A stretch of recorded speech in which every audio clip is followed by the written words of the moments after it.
3, B is to C is equal to 2 is to 4 and C is to D is equal to 2 is to 5. Then A is to D value. Solution. In this question he given A is to B is equal to 2 is to 3. It can be written as A by B is equal to 2 by 3. And he given B is to C is equal to 2 is to 4. That is implies B by C is equal to 2 by 4.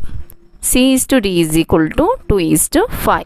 That is implies C by D is equal to 2 by 5. Now we have to find A by D. It can be written as A by B into B by C into C by D. Here BB cancel, CC cancel, then we get A by D.